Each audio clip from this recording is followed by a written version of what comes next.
No, I'm done with the Oh, questions. you're done with the questions? Yes. All right. What are some of the best ways to get into great storytelling? And why is it Naruto?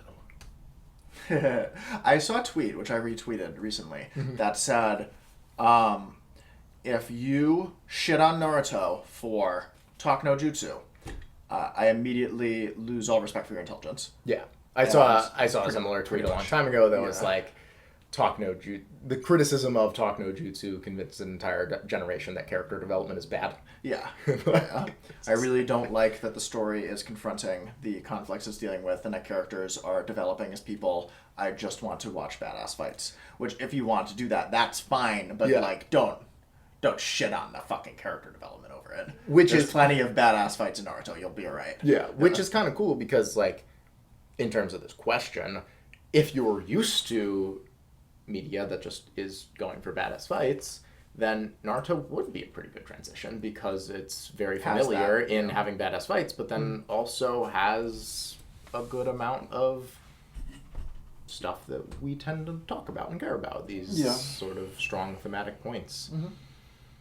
And it develops as well. And that's probably one of our like foundational series in terms of that, even if it was more subconsciously, as we kind of fell prey to the greater consensus of shitting on Naruto for a time when we were less educated and yeah, sure. yeah. When we were stupid. But no, Naruto's pretty excellent as a series. I don't really have any reason to knock it nowadays. All right. My last question from that person. I've just been reading questions that one person DM'd me, so thank you for sending those questions in. We love you. What is the benefit in impact that manga has as opposed to if it was just stick figures?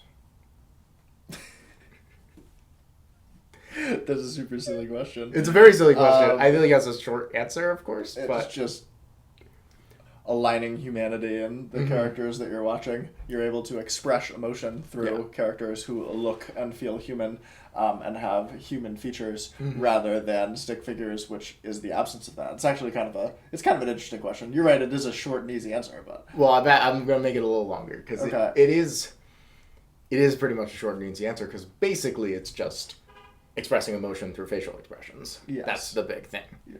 But it's interesting to compare, because not all manga is super realistic, of course. Just greater symbolism in general.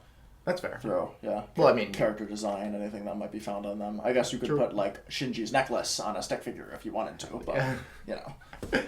But in terms of just like how sort of like something like Vagabond, which is like very realistic in the facial drawing and composition and does a very good job of showing emotion on their faces, how that compares to something like the anime art style, which is a much simplified form, but is sort of made to show emotion. Like you have like the big eyes that show emotion, like their mouths will get big sometimes, stuff like that. It's kind of interesting. Like it is pretty interesting. How does it? I feel like it's almost up to the person. That's like a weird personal value I haven't really thought of because I know some people who just like can't get into like that art style. Yeah. And like if you just can't. I think they think that the art style looks unhuman, and that's what prevents them from getting into it, even if it is maybe intended to emphasize emotional features of the human face. I feel like it's almost like. I feel like it's emphasizing like the main ones you think of, while to compensate for taking away some of this like more subtle elements. Sure. You know what I mean? Sure. Yeah. So it's weird. I think I prefer the more realistic style. I mean, Vagabond would probably be my pick in terms of what representation of people is adding to it the most for me.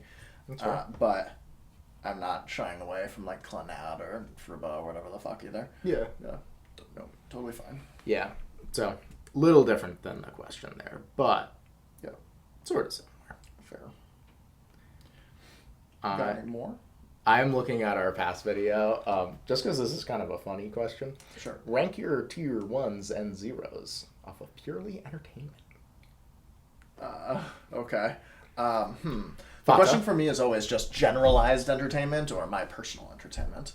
You know, because I think I can do both. Do personal. I don't know. Which ones did I find the most do I find the most entertainment in going through? Yeah. Because I feel like generalized like implies a specific audience. Yeah, that's fair. Like, yeah. Okay, we'll just do personal then. I agree. Fata first. Fata first. Yeah, for sure. I don't know how to consider Monogatari because I was putting it next. Because we watched it in a group setting, and I think that the fact that we watched it in a group setting and we were making jokes of all the weird bullshit and we were laughing at all of the nonsense of it and we were being fun in our group probably affects our perception of how entertaining the show actually is. That's fair. It's probably still second. I, on the other hand, watched up to Nautico Medusa before you guys caught up to me. Okay. So I've seen a good bit. Okay, fair enough. A good bit of the more boring parts. Sure. On my own. Sure. And I was putting it second. So, Monogatari next for me. That's fair. And here's my question for you. So, Mark. Yeah. You were considering Monogatari before I mentioned it. Sure. This question only asked about your tier 1s and 0s. Would you like to share a change with us? No, I was just thinking we were going to do like a generalized things that are in that sphere. Oh, okay.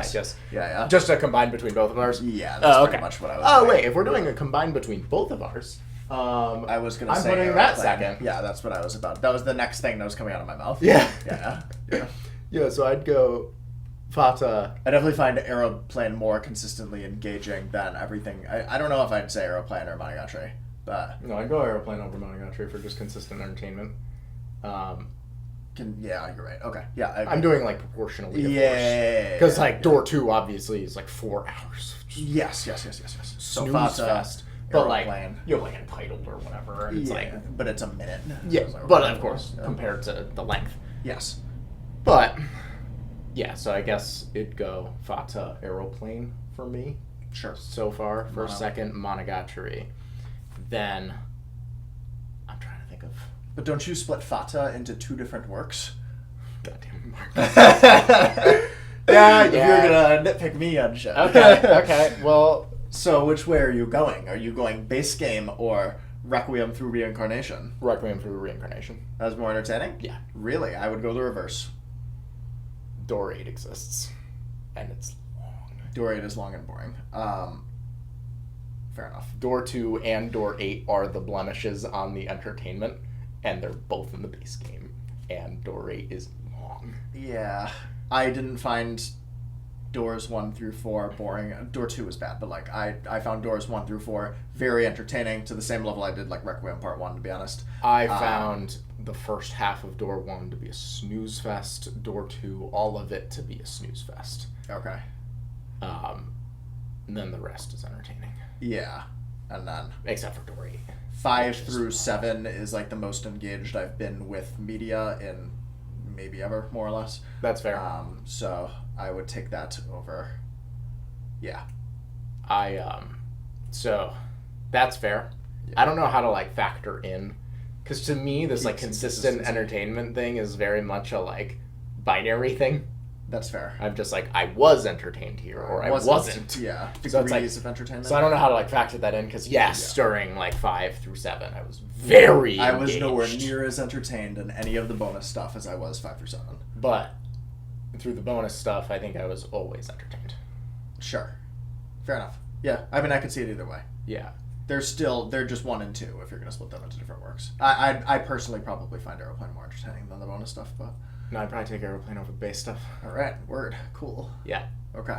Alright, so nice. I guess we're doing that split up. Anyway, moving on to things that... other things. Yeah. What's next? What the hell are mine?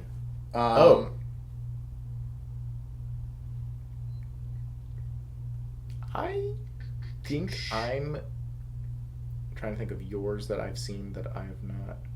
I think I'm going Ava next.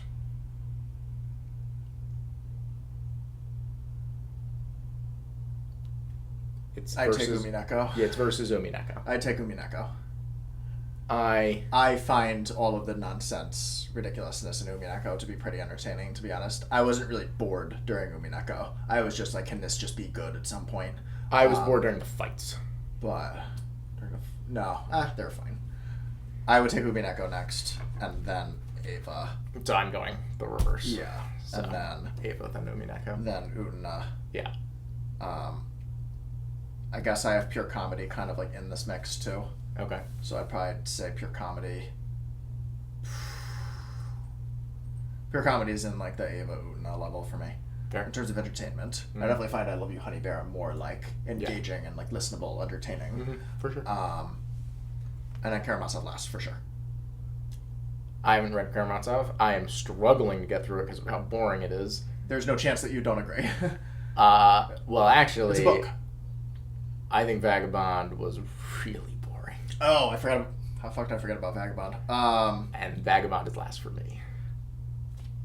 I would say Vagabond over Karamazov, but it would be second last. Fair. In terms of entertainment, yeah. Valid. Yeah. That sounds like that's that. Yeah. Unfortunately, I didn't prepare, so I'm like going through these. Nice. Oh God, always fun. All right. Do we want to do the tier list? Are we doing it just on this video, or do we have to transition? I mean, we can stop this video because it's going to be a separate video anyway. Cool. All right. All right. Word. Fuck you guys. Later.